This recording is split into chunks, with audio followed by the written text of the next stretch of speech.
Very wonderful Sunday evening to you. So a week from now, we will release the video tune nonetheless, if all goes well, and it looks very good.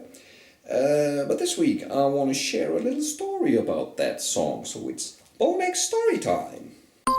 Bowneck Storytime. So the origin of this song is from the time I did my first ever green screen video, which was Pentamin's The Old Clown. Every time fate makes an offer, I can get back straight in the face. And back then, 2010 that was, when I was putting up the green screen and the lights and all that stuff,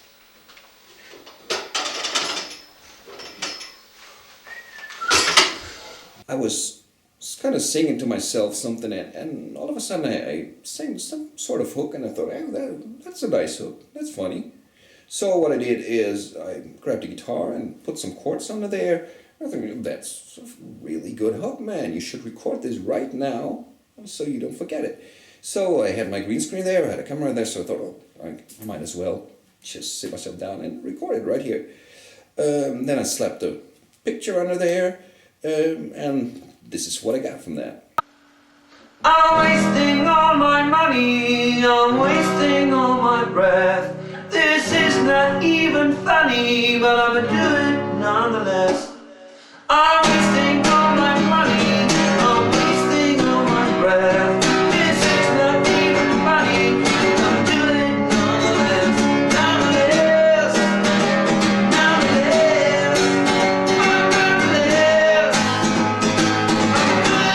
I'ma do it nonetheless.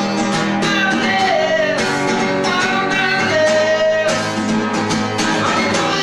I'ma do it nonetheless. So I saved that on my hard drive and didn't think about it for some time. Then about 6 years later, I started writing some more stuff to that. A pre-chorus and a verse. The verse I kind of borrowed from myself because I had that song Princess of Baboons, which I really liked the verse, but I didn't like the chorus. And I thought, man, that riff is too good to just rot in this song, which I never really want to play live again. I'm tired of all my old mistakes. It's time to make some new ones. I throw my around the room like it's a free meal coupon.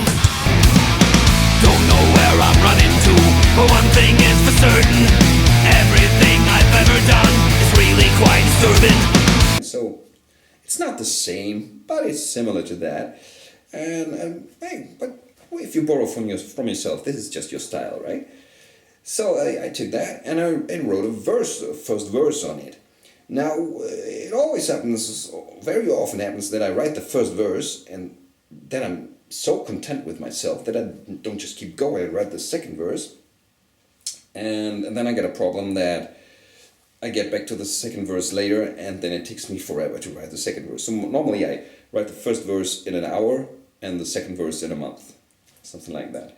In this case, it was a little different because I had my first verse and I had put together some skeleton track with some MIDI drums and some rough guitars. And I said, I really want to know how that sounds like. So I took all that stuff, went into the booth and started recording.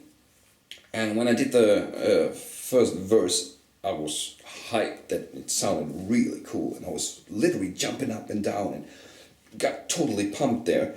And so I said, you know what, I'm just going to do the second verse right here and now. I had nothing, and I said, whatever, I'm just going to copy paste that and do some verse over that. I don't know what I'm going to do. So I hit record, and I actually freestyled that second verse right in there. And you know, I'm not a freestyler, and by that I mean I am, but anytime I do that, it all gets filthy, dirty, and blue, because it seems like this is the only thing my stupid little brain can do when it's on idle mode. So yeah, that verse got a little bit out of hand, but it was funny, so I said, I'm gonna keep it, it's funny. Now the problem is next week I'll probably have to upload 2 versions of that, a clean one and a 18 plus 1 just because of two little parts in that second verse, because my mind is dirty when I freestyle. My